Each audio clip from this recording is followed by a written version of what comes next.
કોઈપણ શૈક્ષણિક સંસ્થાની જવાબદારી પોતાની સંસ્થાના વિદ્યાર્થીઓને શિક્ષણ આપવાનું અને સાચા માર્ગે દોરવાનું, પણ આજના સમયમાં તો જાણે શૈક્ષણિક સંસ્થાઓ તો પોતાની જવાબદારી જ ભૂલી છે.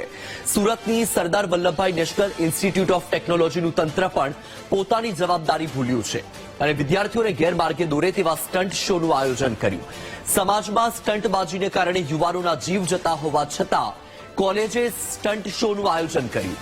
એસવીએનઆઈટી કોલેજમાં મનોરંજનના નામે માઇન્ડ બેન્ડ ઇવેન્ટનું આયોજન કરાયું, જેમાં બાઇકનું ટાયર સળગાવીને તો કારના ડ્રિફ્ટિંગ સ્ટન્ટ કરાયા.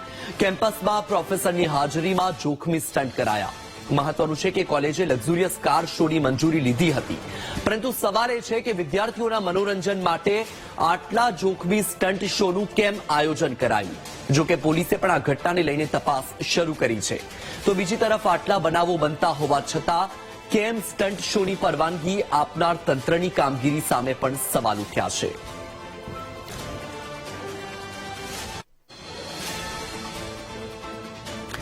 વધુ માહિતી મેળવીએ સંવાદદાતા ધ્રુવ પાસેથી. ધ્રુવ, જ્યાં એક તરફ સ્ટન્ટબાજો સામે કાર્યવાહી કરવામાં આવે છે, ત્યાં બીજી તરફ કોલેજમાં જ સ્ટન્ટના દ્રશ્યો અને સ્ટન્ટબાજી કરવામાં આવી. શું અપડેટ?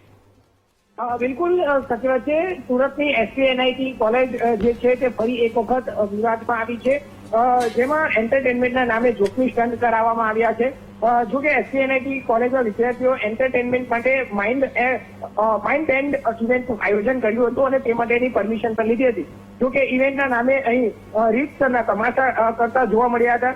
ઇવેન્ટમાં પુણેથી જે છે તે કાર ડ્રિફ્ટ સાથેના સ્ટન્ટ કરતી જે પ્રોફેશનલ ટીમ હોય છે તેને બોલાવવામાં આવી હતી અને તેને આખા જે છે તે આખા સ્ટન્ટ કર્યા હતા. કાર પર અને બાઇક પર જે છે તે સ્ટન્ટ કર્યા હતા. બાઇકના ટાયરને ફિક્શનથી આગ લગાડીને આખી સ્ટન્ટ કરાયા હતા.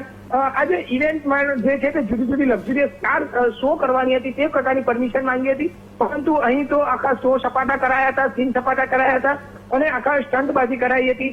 રવિવારે મોડી રાત્રિ સુધી આ જે છે તે આખો ખેલ ચાલ્યો હતો. તેમાં પ્રોફેસરની હાજરીની વચ્ચે કાર અને બાઇક વચ્ચેના સ્ટન્ટ કરવામાં આવ્યા હતા. ત્યારે એસવીએનઆઈટી કોલેજમાં વિદ્યાર્થીઓને વાલીઓ ભણવા માટે વિદ્યાર્થીઓ જયારે આ પ્રકારની પ્રવૃત્તિ કરતા હોય છે ત્યારે શાળાના પ્રોફેસરોની પણ અનેક જવાબદારી બનતી હોય છે, પરંતુ તેઓની હાજરીની વચ્ચે જ આ પ્રકારના તમાશા થતા અનેક પ્રશ્નો ઉભા થયા છે. બિલકુલ, માહિતી બદલ આભાર ધ્રુવ.